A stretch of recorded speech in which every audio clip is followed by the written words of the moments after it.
El último que me va a cobrar es el dueño. Si la empresa quiebra, el dueño va a perder. Y el patrimonio es lo que la empresa le debe al dueño y que al inicio es solo el capital. Cuando ustedes forman una sociedad, siempre se forma una sociedad con 100.000 pesos, 500.000 pesos, eso es el capital, eso es lo que van a tener en el balance al inicio. Y a medida que va aumentando la vida y que ustedes van teniendo utilidad, surge el concepto de patrimonio. Es decir, esa última línea de la utilidad de cada año va subiendo al patrimonio de la empresa. Y cuando yo voy retirando, ¿qué va pasando con el patrimonio? Se va achicando. ¿Qué es lo que pasa muchas veces en las pymes? Me han tocado empresas donde se hacen sociedades de responsabilidad limitada con personas que no tienen nada en común. Y tenían, por ejemplo, la política de retirar todo el patrimonio. ¿Qué es lo que nos pasaba a nosotros? Porque a mí como gerente de administración y finanzas, cuando iba al banco a pedir financiamiento para esa empresa con un patrimonio prácticamente cero. No te dan o te piden aval. Entonces, como nos habló Pilar y nos va a extender un poco más, ¿para qué formo yo una sociedad? Para separar mi patrimonio personal del patrimonio de la empresa. Para que la empresa tenga una vida propia y si es que la empresa tiene problemas, yo no pierda todo lo que yo he ido ahorrando a través de mi vida. Muchas veces tenemos la política equivocada de sacar la mayoría del patrimonio y la llevamos a una empresa al lado, le vamos quitando vida a nuestra empresa. Entonces, cuando necesitamos financiarnos, nos piden avales o garantías personales. ¿Y qué es lo que sucede? Pues si la empresa le va mal, al final estoy arriesgando el patrimonio de la empresa y el patrimonio personal. Entonces, siempre es recomendable, y vamos a ver qué es lo recomendable, qué es lo que le interesa al banco en términos, pero es mantener un patrimonio adecuado, de modo que mi empresa tenga vida propia y sea sustentable por sí. No tenga que estar poniendo mi casa, mi auto, que al principio siempre lo tengo que hacer, pero a la medida que la empresa le está yendo bien, ya tiene que vivir por sí sola y no con el dueño. Entonces, dentro del balance tenemos, vamos a separar un poquito los activos circulantes y los pasivos circulantes. ¿Qué son los activos circulantes? La tesorería o la caja, los clientes y la mercancía. ¿Por qué menciono esto? Porque el activo circulante es lo que tiene que ver con la liquidez, con lo que yo tengo de aquí a un año que me va a entrar a mi caja. ¿Y qué es el pasivo circulante? Es todo lo que yo tengo que pagar de aquí a un año. Vamos a ver que la resta del activo circulante menos el pasivo circulante es lo que en el fondo nos miran los bancos para ver si tenemos la liquidez suficiente. Y es lo que nosotros deberíamos ver también en nuestro balance. Si tenemos la liquidez para pasar al año siguiente. Por ejemplo, en el caso de Unimar, la razón de activo circulante menos pasivo circulante del diciembre del 2012 era 0,66. Normal tiene que ser mayor que 1.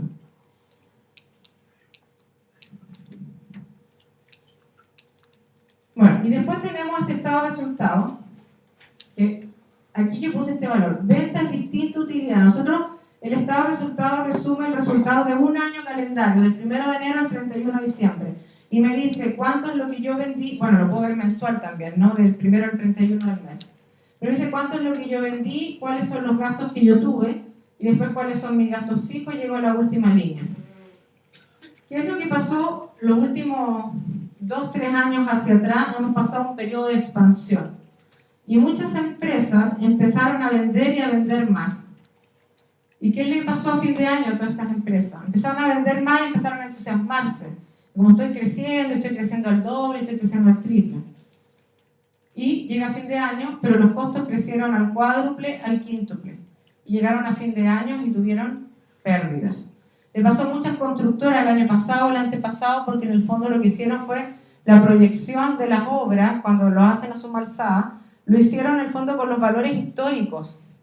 Yo nunca puedo proyectar solo con lo histórico es una de las variables, pero también tengo que ver qué está haciendo mi competencia y qué está pasando en el mercado. ¿Y qué es lo que estaba pasando en el mercado de la mano de obra el año pasado, el antepasado? Y sigue pasando ahora. Iba subiendo la mano de obra, un 5, un 10, un 15, un 20. En el caso de la construcción, que son empresas que están, en el fondo tienen márgenes muy bajos, el que la mano de obra le suba un 5, un 10%, un 15%, estamos hablando de pasar de la utilidad a la pérdida. Y muchas constructoras hoy en día están con muchos problemas. ¿Quiénes ganaron la plata? La ganaron las inmobiliarias. Pero las constructoras hoy en día, y de hecho las constructoras, ¿qué es lo que estamos viendo? Que no quieren seguir con los proyectos. Hemos escuchado mucho que dicen, no, yo no voy a seguir, yo paro, porque en el fondo son tales las pérdidas que prefieren parar los proyectos y a veces perder las boletas. Entonces, mucho cuidado cuando van aumentando mis ventas. Yo no puedo aumentar todos mis gastos, porque ¿qué es lo que pasa? Aquí vemos, por ejemplo, esto es lo que llamamos punto de equilibrio, la cantidad, es un típico gráfico que vemos en ingeniería comercial que dice cuánto yo produzco y cuánto es lo que vendo. Esta línea horizontal son los gastos fijos, y eso es lo que son, fijos. Porque si a mí me empieza a ir mejor, entonces yo voy y digo, no, me voy a cambiar la oficina, una oficina al doble. Yo lo vi bastante en Santiago.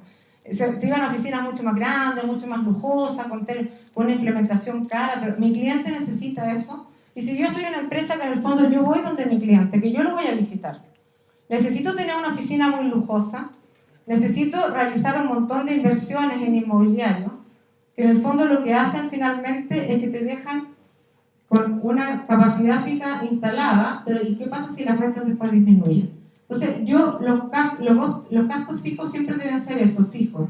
Y los gastos variables parten de aquí, es decir, cuando yo vendo una unidad, yo empiezo ahí a tener el costo variable, pero fíjense que recién aquí yo estoy en mi punto de equilibrio. El punto de equilibrio significa la venta que a mí me hace quedar a cero. Yo no gano un peso, pero tampoco pierdo un peso. ¿Quién conoce el punto de equilibrio de su empresa? Levante la mano. 4, 5, perfecto. Como el 10% podríamos decir de los asistentes. Eso es el primer índice que yo debería agarrar mi balance y sacar. ¿Cuánto es aquella venta en la que a mí me hace salir empatado? No gano ni pierdo. Porque ya es el primer objetivo que me estoy fijando. Yo tengo que llegar a eso. Porque menos que eso significa que yo como socio estoy todos los meses poniéndole plata a mi empresa. Eso es lo que se llama punto de equilibrio. Y si a mí me empieza a ir bien, los costos fijos por un buen tiempo yo los tengo que dejar fijos. Porque eso es tener mayor productividad. Si yo muevo mis costos fijos y mis costos variables, al final voy a trabajar mucho para ganar menos. Entonces, flujo de caja. El flujo de caja es un informe financiero que muestra los ingresos y egresos en efectivo.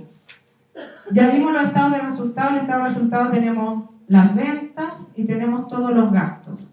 Entonces, ¿qué tenemos en el flujo de caja que no está en el estado de resultados, pero que yo lo debería proyectar?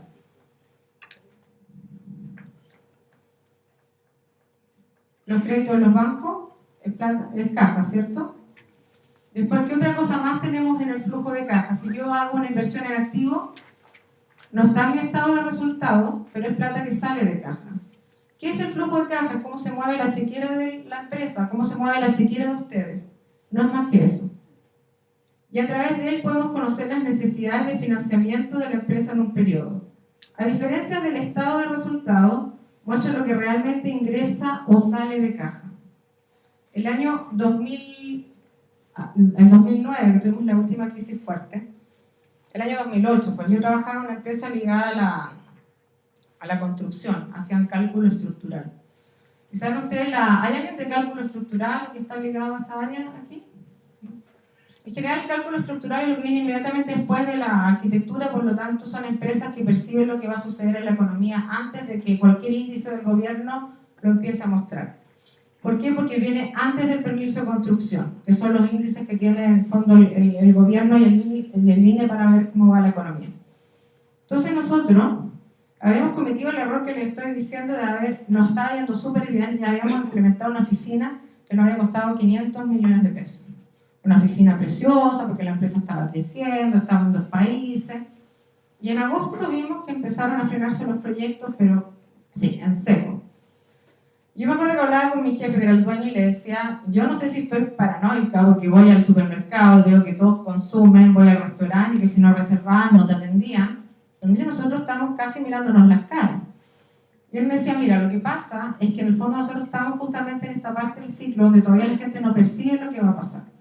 Entonces dijimos, bueno, preparémonos porque tenemos 500 millones de deuda y tenemos 100 personas y tenemos que ver cómo vamos a seguir. Entonces hicimos la proyección del estado de resultados. Y al final se tomó la decisión y se dijo, bueno, debido a que teníamos ingenieros y gente muy preparada, los socios dijeron, vamos a pasar el próximo año a cero, no vamos a ganar ni perder.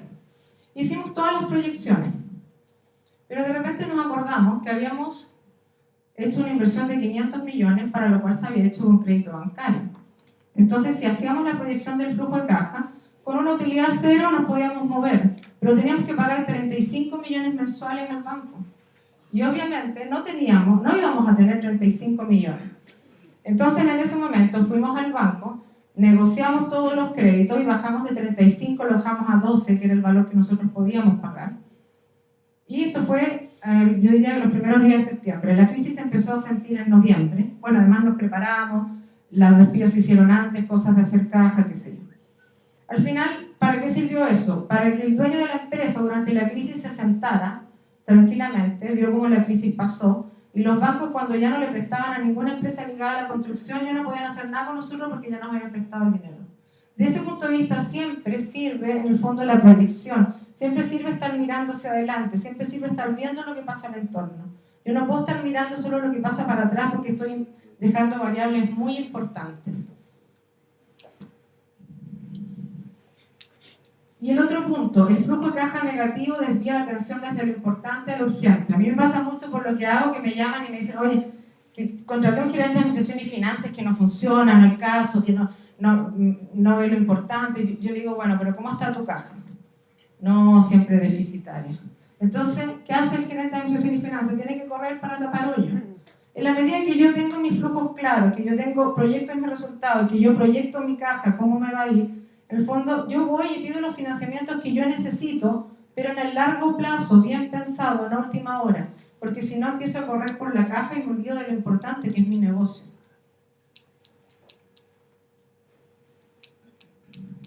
Entonces, este flujo de caja proyectado nos va a permitir anticiparnos un futuro déficit y poder buscar financiamiento oportunamente. Es distinto cuando yo voy con 2 o 3 meses al banco y me empiezo a regodear y voy a un banco, voy a otro banco y a un tercer banco, a cuando tengo la necesidad pasado mañana. Entonces ahí ya yo tengo que tomar lo que el banco me da y no negociar lo que yo quiero. Para prever un excedente de efectivo, a veces hay empresas que tienen unos excedentes increíbles. Tener el exceso de efectivo también es malo porque limita el esfuerzo. Entonces yo tengo que ver qué es lo que voy a hacer con el dinero. Y establecer bases sólidas para sustentar el requerimiento de crédito. En la medida que yo estoy viendo qué es lo que va a pasar en el futuro de mi empresa, yo tengo una base para saber cómo me voy a endeudar, a qué tiempo. Entonces aquí tenemos un ejemplo de un flujo de caja, donde yo veo, por ejemplo, las cuentas por cobrar a los clientes, porque si yo facturo en noviembre, esto es lo más probable si tengo 60 días, o no, 30 días, me va a entrar al final en enero, uno tiene que ver la realidad, ¿no? Yo puedo decir, yo doy 30 días, pero al final la verdad es que pagan a 60. Entonces el flujo de caja tiene que estar a 60, no a 30. Después yo veo los préstamos y tengo el total de ingresos de efectivo. Después veo las cuentas por pagar, los gastos que tengo y los pagos de impuestos. Muy importante las empresas que tienen el IVA, el PPM. Son 2 impuestos que no están en el estado de resultados, pero que a veces son considerables. Yo los tengo que considerar como flujo de caja. Y después, bueno, el servicio de la deuda, que son los gastos financieros, y me queda mi última línea. Se fijan, el flujo de caja, yo no necesito muchas líneas, puedo tener 3, 4. La empresa, la última que le facturaba 100.000 UF, creo que no tenía más de 20 líneas el flujo de caja global. A mí lo que me interesa cuando yo proyecto es principalmente la última línea. Si yo aquí tuviera menos 25.000 y aquí tuviera menos 18.000 y yo lo tengo en diciembre, yo sé que tengo que de alguna manera buscar financiamiento para esos 2 meses y yo tengo tiempo de verlo. En este caso tengo superávit en enero y déficit en febrero, pero se cubren, entonces mi caja está tranquila. Eso es lo que yo tengo que ir mirando. Después, muchas veces lo que puede ser una buena herramienta es el factoring, pero también puede ser una mala herramienta. ¿Qué es lo que pasa con el factoring? ¿Qué trabaja con factoring acá? Ocasionalmente. ¿Qué es lo que pasa con el factoring cuando vence la factura? Te cobran el máximo convencional. Entonces, cuando uno pide el factoring, te dicen, ya la tasa un 0,8, 0,9, un 1, 0,7. Pero el día que vence, empieza al 2,7, al 2,8, al 2,9. Entonces, el factoring es una buena herramienta si es que yo sé cómo paga mi cliente. Porque si no, a veces nos ha tocado y tuve que salir a rescatar yo facturas, porque pasarme del 0,9 al 2,8 al 2,9 es un gasto enorme. Entonces, hay empresas que se financian solo con factoring, pero no tienen en contabilidad a la persona adecuada. Entonces, cuando llega a fin de año, ven los gastos financieros y son completamente abultados.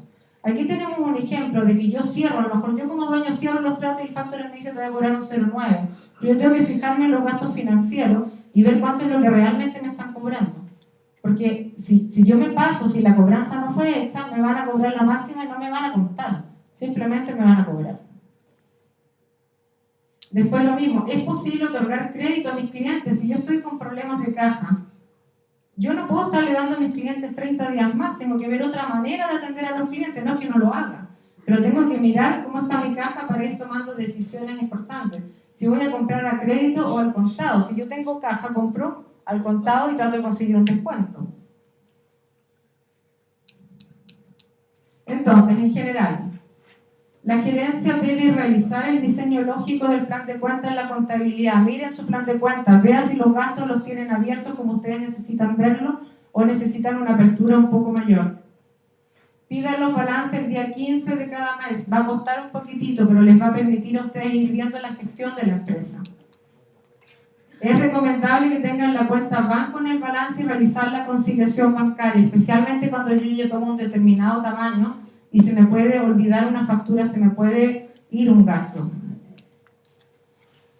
Los retiros de los socios deben realizarse cuando existan utilidades, porque a veces tienen 6 meses buenos, vamos a hacer retiro porque nos ha ido súper bien, y el segundo semestre es malo. Yo cuando retiro la plata normalmente ya me la gasté, si no la retiro voy a dejarla en el banco.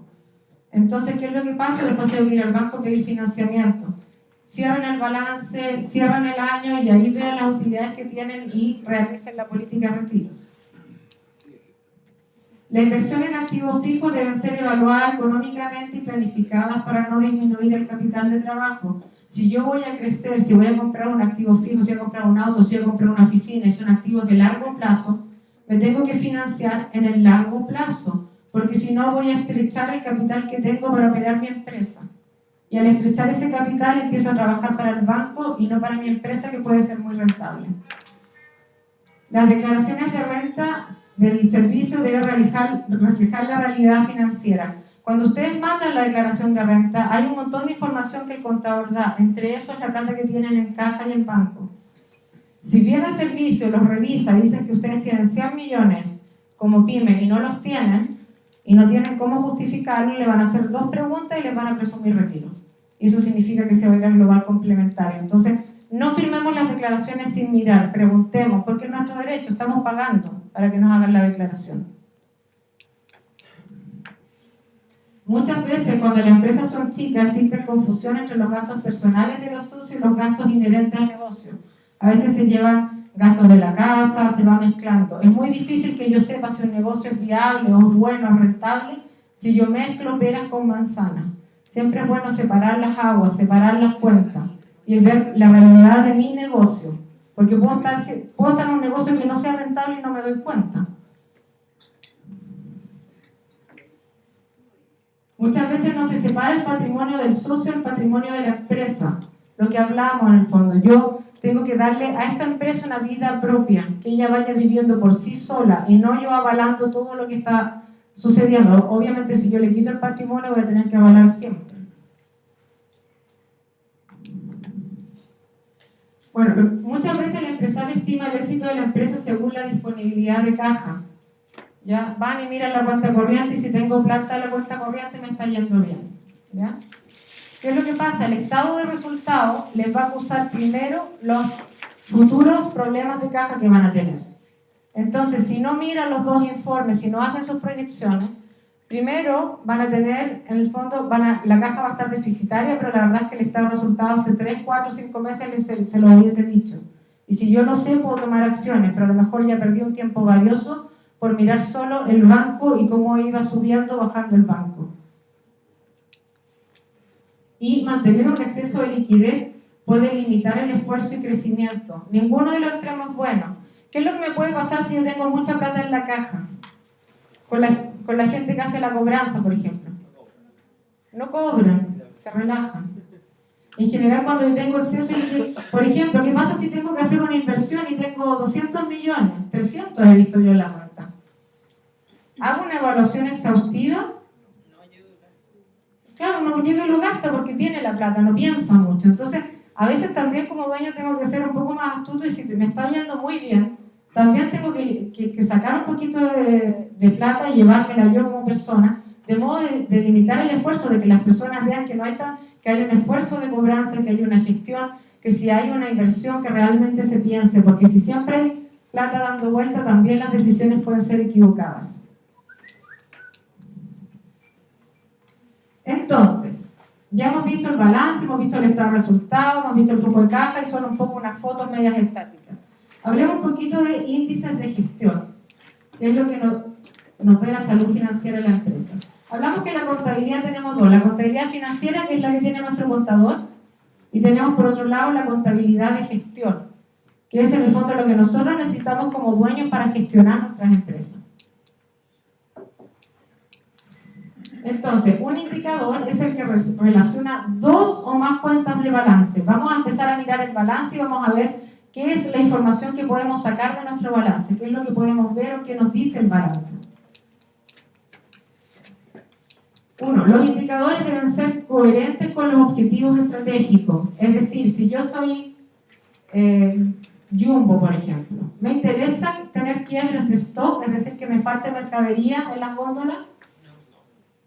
En el caso del Jumbo sí, en el caso de Walmart no. Porque la estrategia de Jumbo, en el fondo, es tener que tú vayas y que encuentres todos tus productos. En el caso de Walmart, lo que le interesa es el precio bajo. Entonces a Walmart no le interesan los quiebres de stock. O sea, no es que no le interese, pero no es un indicador tan importante. Entonces, el indicador que yo tengo debe ser coherente con mi objetivo estratégico. Porque también yo no puedo tener muchos indicadores, debo manejar 2 o 3. Eso yo los tengo que manejar en mi cabeza. Lo que les decía, por ejemplo, el punto de equilibrio, o sea, el primer indicador que yo debo saber cuánto yo debo vender para salir empatado. No ganar ni perder. El indicador, su interpretación debe basarse en la evolución histórica y su comparación con el sector.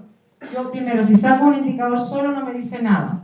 Primero tengo que ver qué es lo que ha sido anteriormente, ojalá 2 años antes, ojalá tener 3 indicadores, y también cómo es el sector.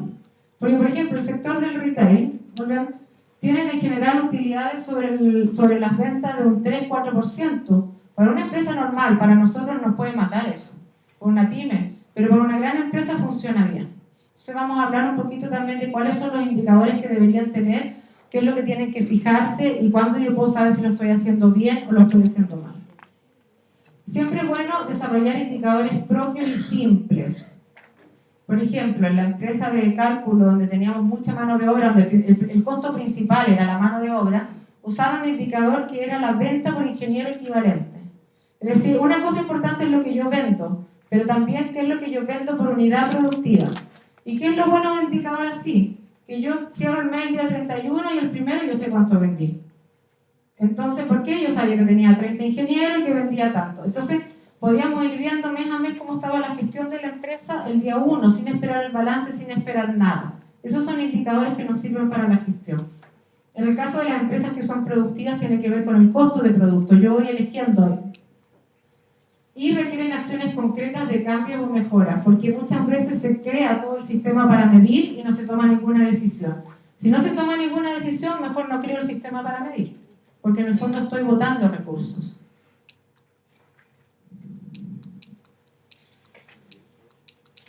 Vamos a avanzar.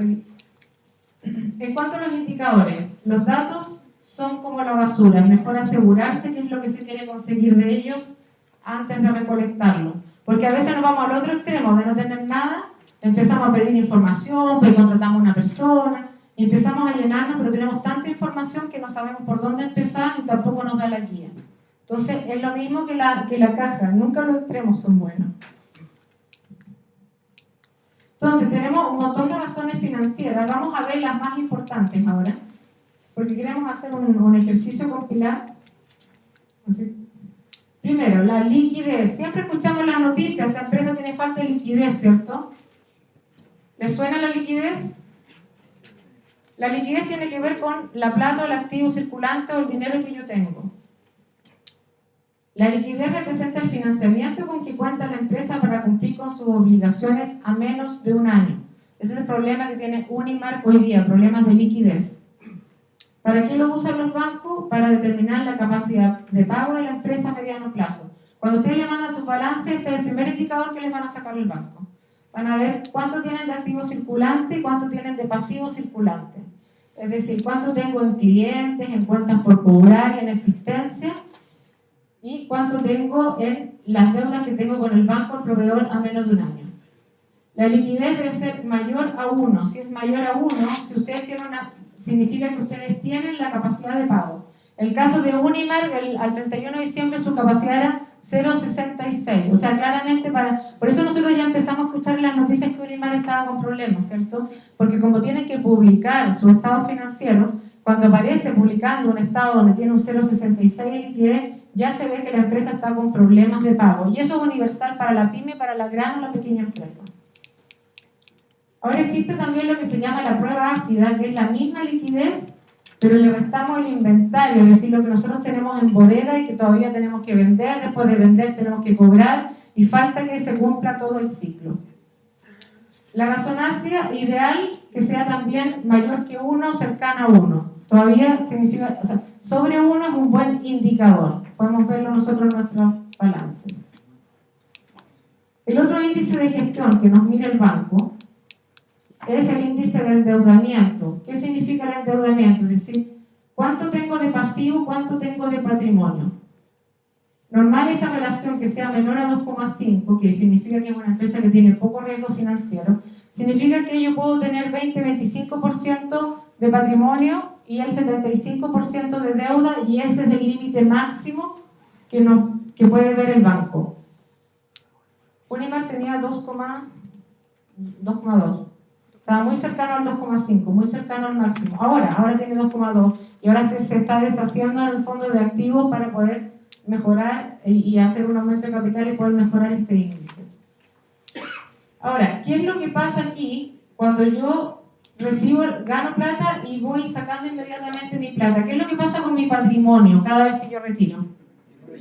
Va disminuyendo, va llegando a cero. Entonces, eso es lo que yo les hablaba antes. Cuando el banco nos mira esta razón y mi patrimonio es muy pequeñito y a mí me da un valor sobre 2, en el fondo me ve que soy una empresa riesgosa, entonces me dice, bueno, yo igual le puedo prestar, pero deme su aval.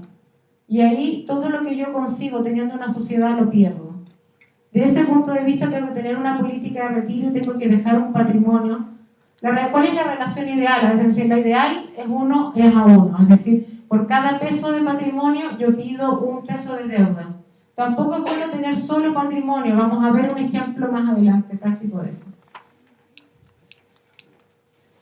Y después el capital de trabajo, que es el mismo índice de liquidez, pero que se ve como una resta. Y tiene que ver, el capital de trabajo es la plata que yo tengo para operar mi empresa en el corto plazo. Y que es el activo circulante, es decir, lo que tengo en cuentas por cobrar, lo que tengo en el banco, lo que tengo en existencia, menos lo que voy a pagar dentro de un año, y esa es la plata líquida que me queda en mi bolsillo para mi operación.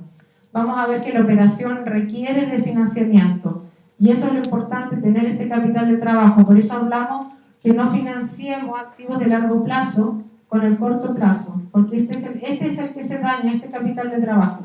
Y después no tengo capital para operar mi empresa, para sacar las ganancias que me puede dar. Cuando el activo circulante es menor que el pasivo circulante, ustedes pueden ver que no tienen capital de trabajo, que tienen problemas, que tienen que financiarse, o hacen un aporte de capital o van a pedir endeudamiento al banco. Y finalmente tenemos dos índices que son la rentabilidad sobre las ventas y rentabilidad sobre el capital o el patrimonio. La rentabilidad sobre las ventas es la utilidad, la última línea que yo tengo después de impuestos, dividido por las ventas. ¿Ya? Normalmente se dice que este valor tiene que ser superior al 5%. ¿Por qué? ¿A quién se le ocurre qué pasa si yo tengo una rentabilidad sobre las ventas del 2%? Los costos fijos. Cualquier variación en el tiempo, cualquier cosa que pasa en el mercado, te tira de espalda y te vas a la pérdida. Es por eso que es muy difícil trabajar una empresa. Pero siempre hablamos, tenemos que ver cómo es nuestra industria. Por ejemplo, las constructoras en general trabajan con márgenes sobre las ventas bajos, 8, 10% es bueno. Eso en general cuando ya crecen. Cuando las empresas son chiquititas tienen rentabilidades mayores. Y rentabilidad sobre el capital. Aquí sí tiene que ser mayor que el 5%. ¿Por qué? ¿Cuánto me da un depósito a plazo? 5 o 6, ¿cierto? Entonces imagínense el esfuerzo que tengo que hacer yo en mi empresa, todo lo que trabajo, me tengo que levantar, me parto el lomo, tengo problemas que no me pagan. Y resulta que si tengo la plata en el banco, me daría más.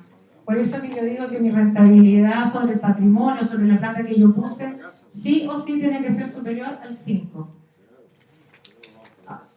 Ahora, hay negocios que tienen rentabilidad sobre las ventas, por ejemplo, inferior. El balance que veíamos al principio, que era el balance Walmart, rentabilidad sobre las ventas era un 4%. En el directorio de este año, que conozco a la gerente de finanzas, los dueños de Walmart estaban inmensamente felices. ¿Por qué? Porque la rentabilidad sobre el capital era un 14%. Para ellos eso es excelente. Unimark creo que tenía un 2% de rentabilidad. Ah, no, era negativo. Un negativo. No. Entonces todo va a depender del sector, va a depender de dónde yo estoy. Y ahí, ojo. Por ejemplo, si yo soy una empresa intensiva en mano de obra, en general las rentabilidades yo les diría que se mueven entre el 8% y el 20%. Cuando la empresa está creciendo puedo tener rentabilidades superiores, pero cuando yo ya llego al equilibrio, cuando ya crecí, cuando estoy ya estabilizándome, empiezo a crecer a tasas como más normales, yo ando entre el 8, el 15 y el 20%. Entonces, si yo estoy en un 20% de rentabilidad, ¿qué puede significar eso como empresa? ¿Lo estoy haciendo bien o lo estoy haciendo mal? Si va entre un 8 y un 20% de la rentabilidad de la industria. Yo lo estoy haciendo muy bien. Por lo tanto, ¿en qué me tengo que enfocar? En seguir haciéndolo bien, porque ganar un punto más puede ser un esfuerzo enorme. Si toda la industria en general está bajo mío, significa que hay algo que yo estoy haciendo bien. Para eso no sirven los índices, para eso no sirve mirar la industria. Uno siempre anda preguntando. Yo siempre, me acuerdo de trabajar en la última empresa de cálculo estructural, tenía un amigo que trabajaba en la competencia y estaba súper feliz cuando me fui porque me dijo, era tan complicado estar contigo porque siempre uno va traspasando información, porque obviamente uno quiere saber cómo lo hacen, qué están haciendo, eso es lo que uno hace en términos de finanzas. Ahora, si yo estoy en una empresa también en la misma área, intensiva en mano de obra, y estoy ganando un 6%, ¿qué me dice ese índice a mí? Que mi última línea es un 6% y mi competencia gana un 15, un 16, un 18. O tengo costos fijos muy altos, o mi costo variable es alto, o a lo mejor mis sueldos son caros, a lo mejor estoy mal enfocado, mi estrategia está equivocada, porque a lo mejor estoy vendiendo un producto de mucha calidad en un mercado que es masivo. Entonces, para eso me sirven los índices, para empezar a cuestionarme dónde estoy y cómo lo puedo hacer mejor, o si lo estoy haciendo mejor, cómo me puedo sostener en el tiempo y seguir creciendo. Vamos a ver el último índice. Es el ciclo medio de maduración, y aquí a mí me gusta más este gráfico porque queda mucho más claro. Este es el ciclo medio de maduración, tiene que ver el plazo de los proveedores a mí me financian, ¿cierto? De alguna manera, porque cuando yo parto mi ciclo, ellos van, me entregan la materia prima o me entregan el servicio y pasa un tiempo, que pueden ser 30 o 60 días hasta que yo les pago. Pero en el punto en que yo le pagué a mis proveedores, y si yo soy una empresa que, por ejemplo, fabrico productos, entran mis productos, los fabrico, los termino, los vendo, me los pagan, esto es lo que nosotros llamamos ciclo de caja. Eso es para lo que yo necesito el capital de trabajo. Ese activo circulante menos pasivo circulante es para pagar este ciclo que yo me demoro desde que le tuve que pagar al proveedor hasta que el cliente me paga a mí. Y eso es una necesidad de caja real que tienen todas las empresas y que yo debo gestionar. ¿Cómo? Si yo, por ejemplo, soy una empresa productiva y tengo 6 meses de stock en mi inventario, pero yo me demoro 20 días, 30 días desde que pido el producto hasta que lo tengo fabricado. O sea, me demoro un mes y tengo 6 meses de inventario. ¿Eso es una buena gestión de stock? ¿Cuántos meses tengo inmovilizados ahí? 5 meses inmovilizados, plata inmovilizada. Después, en las ventas, yo en las ventas siempre tengo que tratar de tener una mayor velocidad para sacar esto que tengo en stock, para sacarlo rápido. Porque a la medida que yo vendo rápido, cobro rápido y la platita vuelve a mí, ¿cierto? Y no tengo que estarle pidiendo plata al banco. En los cobros, gestión de cobranza. Gestión de cobranza no es mandar la factura y llamar el día que venció para ver si me tienen el cheque. Gestión de cobranza consiste desde que yo mando la factura, primero me aseguro que la factura llegó, que la factura entró a contabilidad, porque ¿a quién no le ha pasado que se queda la factura en el escritorio de alguien y después de 30 o de 60 días encontrar dónde está la factura? Vamos a hablar después de la factura electrónica, porque si no tenés que ir al notario, es todo un lío. Entonces, gestión de cobranza consiste en que la factura sale, tiene que haber una persona encargada de ver que entró a contabilidad, que entró a proceso de pago. Y después de que entró a proceso de pago, toda la gestión para que nos paguen, porque si además nuestro cliente está con apuro financiero, uno tiene que gestionar para que lo pongan primero en la lista, y ahí hay diferentes maneras que uno lo puede hacer. Desde invitarlo a almorzar, salir, hacerte amigo, porque si están con problemas uno tiene que asegurarse de ser el primero de la lista. Eso es gestión de cobranza. Y después está todo lo que es gestión de proveedores, es decir, yo tengo que tratar, ojalá, de pagarle el máximo tiempo que pueda porque mi proveedor me está financiando a mí. El tiempo que me da mi proveedor, yo dejo de ir al banco a pedírselo. Entonces, en la medida que el proveedor me ayuda y me da más plazo, yo me estoy financiando y tengo que hacer esa gestión. Pero ahí también tengo que hacer el balance entre la gestión de dar más plazo o de que me haga un descuento. No es tan sencillo, pero tengo que mantener esas dos cosas en mi cabeza. Entonces hay muchos índices que nosotros podemos ver. Pero en rotación de inventario, ¿cómo sé yo cuánto tengo de inventario? Yo veo mi costo de venta, el que tengo en mi estado de resultados, lo divido por el inventario que está en mi activo, y si ese valor me da 2, por ejemplo, yo tengo 1.000 millones en costo de venta y 500 en inventario, significa que tengo un inventario para 6 meses. Lo mismo 1.200, por ejemplo, en costo de venta y 400 me da 3, inventario para 4 meses. Y según cómo se da mi ciclo, yo voy viendo si es bueno o es malo. En el caso de las cuentas por cobrar, yo tomo la cuenta cliente que me aparece en mi balance el 31 de diciembre, lo divido por mis ventas y multiplicado por 360 y ahí me dice la realidad del tiempo que me paga el cliente, es decir, cuándo realmente ingresa al banco esa plata. Esa es la prueba real. Y lo mismo en cuentas por pagar, pero en vez de clientes yo tomo proveedores y en vez de venta, costo de venta. Ya por los 360, o sea que tomo una cuenta de resultado, una cuenta de pasivo y voy viendo en el fondo si yo realmente le pago a 30, 60, 90. O sea, si los acuerdos que yo tomé se cumplen en la realidad o no. Entonces, y antes de ir al break, vamos a hacer un taller que nos va a explicar Pilar para ver un ejercicio de endeudamiento.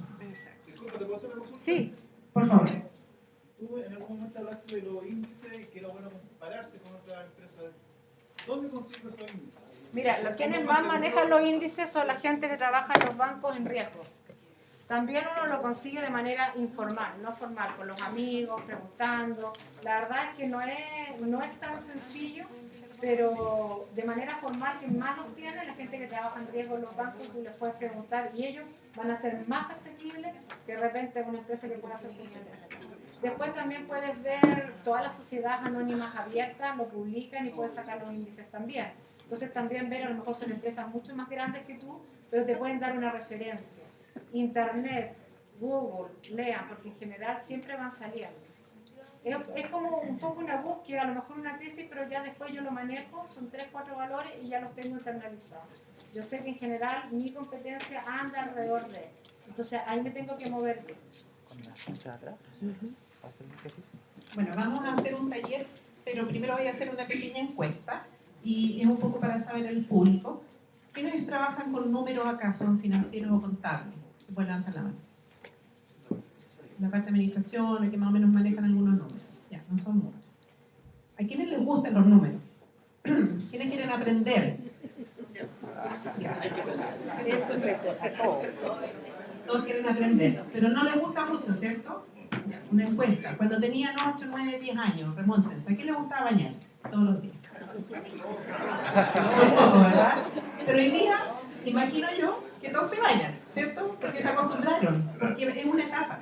Es difícil al principio.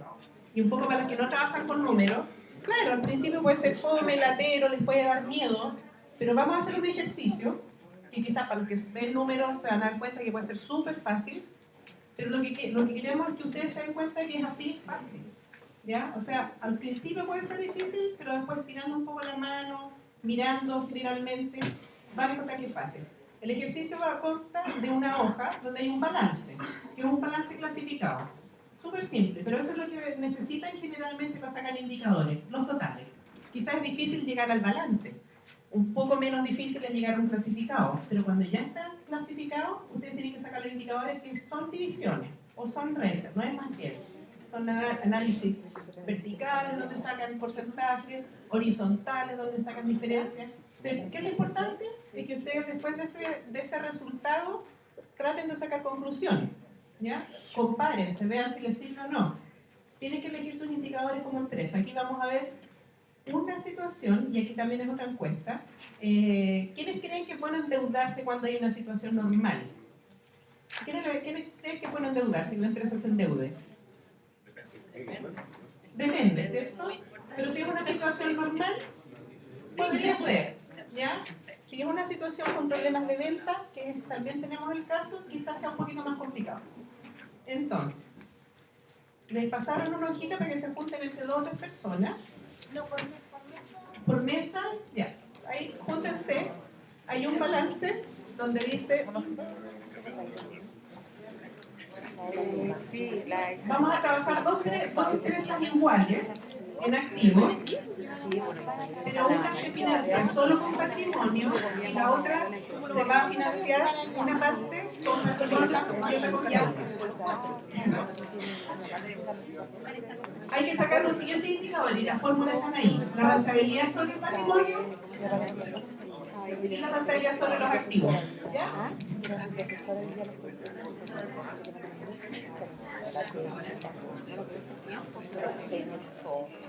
Traten de sacar ustedes primero, antes de que empecemos a ver los resultados, estos indicadores aplicando la fórmula.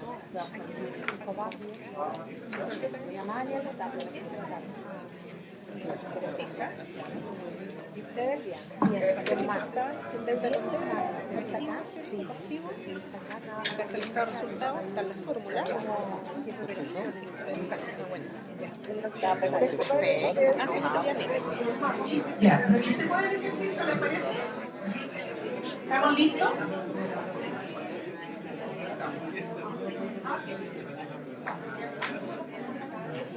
Ya, vamos a la pregunta, a ver quién me puede decir.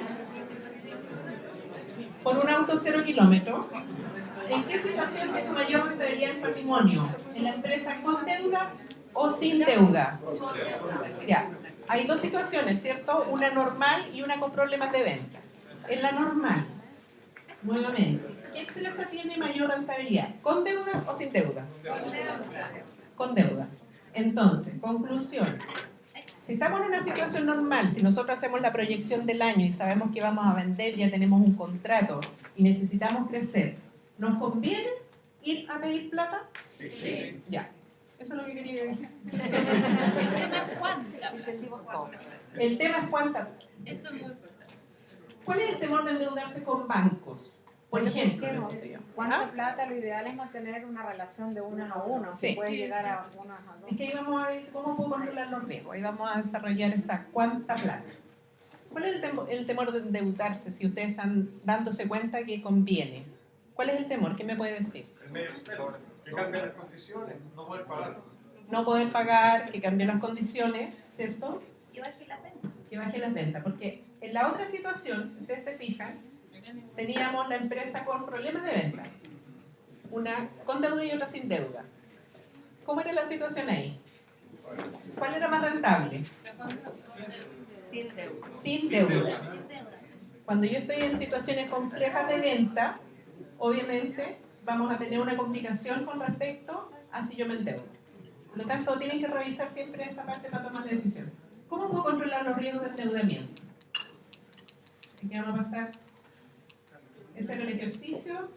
Si se fijan, la rentabilidad en la empresa normal era 24%, sin deuda y con deuda 40%. se daba vuelta si teníamos problemas de venta, ¿cierto? Pero no tanto tampoco. Hay otro indicador que pusimos que era la rentabilidad básica de los activos, que dependiendo de la utilidad que ustedes tomaran, que podía haber sido antes de los intereses, antes de impuestos, después de impuestos, pueden sacar varias. Pero en este caso, como los activos eran los mismos, teníamos una rentabilidad igual para todos los casos. Pero era solamente para que tiraran el lápiz, ¿eh? No, aquí lo que más nos interesaba a nosotros era la rentabilidad sobre el patrimonio y que vieran el efecto de las nuevas empresas. ¿Cómo puedo controlar los riesgos? Por ejemplo, se debe hacer un flujo de caja considerando, porque aquí es súper importante. Tengo que hacer un flujo de venta y gasto proyectado, porque si voy a tener un plan de crecimiento y por eso voy a ir a pedir plata, tengo que tener controlado lo que voy a hacer, lo mayor posible. Tengo que tener información, por lo tanto, tengo que hacer un flujo de caja. Tengo que determinar cuál es el déficit para solicitar ese préstamo. ¿Cuánta plata necesito? Tampoco llegar y ir a pedir, porque a veces el banco puede que estés tan bien y te ofrezca y no necesitas eso. Tú tienes que pedir lo que necesitas. Y para eso tú tienes que proyectar. Siempre vas a tener que sacar el cálculo de las cuotas, ¿verdad? ¿Cuánto voy a tener que pagar? Para no tener ese problema de que no tengo el dinero y tengo que más o menos ver en el mercado cuáles son las tasas.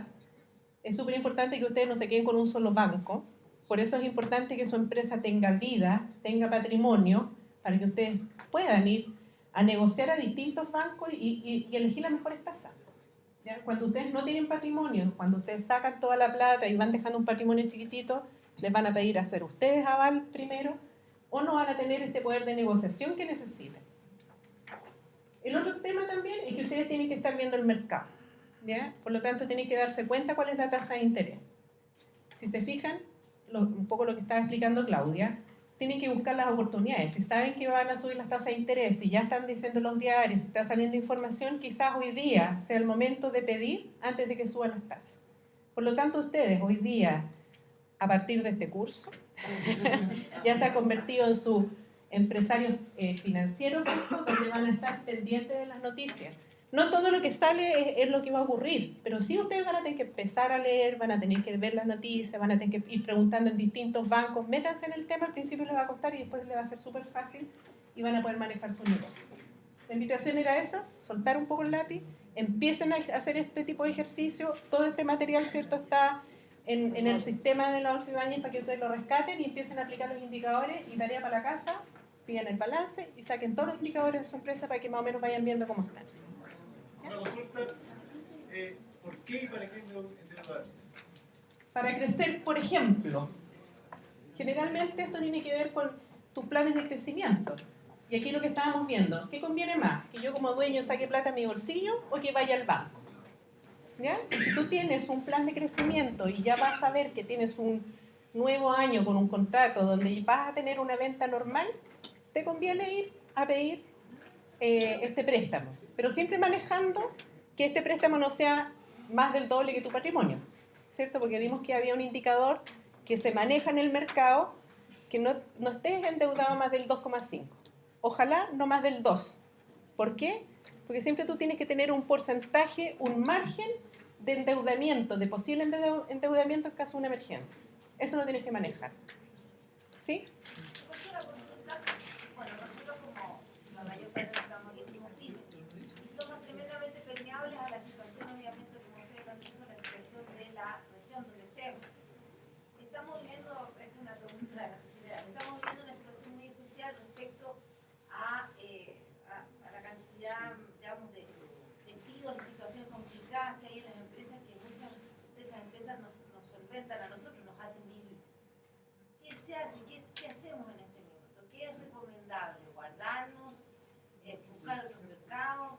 ¿Qué hacemos? Porque yo veo, por ejemplo, tenemos empresas como ANAP, CAP, tenemos las forestales, tenemos las pesqueras, todas están en crisis. Y que son las grandes empresas, las forestales todas nos han hecho crecer como a las pymes. Claro. Nosotros estamos en eso todavía. ¿Qué pasa con eso? Bueno, ahí le doy el pase a Claudia, que tiene experiencia en eso y les contó un poquito su experiencia porque no es fácil. Esa parte ya... Ahí lo que tú tienes que hacer es, tienes que partir, tomemos la clase que hizo Inti Núñez de estrategia. A lo mejor tú tienes que cambiar tu estrategia, tú tienes que ver cuál es tu escenario. La clase Canvas todavía no la han tenido, ¿no? No. También las va a apoyar en eso, en el fondo, en realizar un modelo con lo que ustedes tienen hoy, cuál es la estrategia, qué es lo que quieren seguir y hacia dónde tienen que ir. La finanza es un apoyo a la estrategia que ustedes deciden tener, no viene antes de la estrategia. Primero tienen que decidir dónde van a estar. Si esos proveedores, esos clientes, ya no son los clientes de ustedes, tienen que ver cómo reenfocar su empresa para que la empresa igual sea rentable a largo plazo. A lo mejor el camino al final, al principio es lento y hay que ir de a poco, pero todo parte con la estrategia y la finanza es un apoyo para que esa estrategia tú la lleves a cabo. Entonces lo que tienen que hacer es repensar sus empresas, si están en esa situación, buscar dónde están y dónde quieren ubicarse, en qué nicho, quién va a ser su cliente, y ahí tienen que diferenciarse. Cuando yo decido quién va a ser mi cliente, porque los clientes que tengo ahora ya no lo van a hacer en el futuro por los motivos que tú das, entonces yo tengo que fijar quién va a ser mi cliente, qué es lo que necesita ese cliente y yo a través de mi estrategia tengo que satisfacerle una necesidad a ese cliente. Esa estrategia es particular de cada empresa, yo decido dónde quiero estar. ¿Cuáles son las estrategias que no hacía INTI en general? Que no funcionan las estrategias de bajo costo. Si yo quiero ser el más barato, eso no funciona porque cualquiera me puede copiar y al final terminar siendo no una estrategia sostenible a largo plazo, me puede resultar en el corto plazo. Entonces yo hoy, lo van a ver en el modelo Canva, veo cuál es mi cliente, me pongo al lado de él, veo cuáles son sus necesidades y a través de mi estrategia yo trato de satisfacer esas necesidades. O sea, hay que reenfocar la empresa, esa es como la respuesta.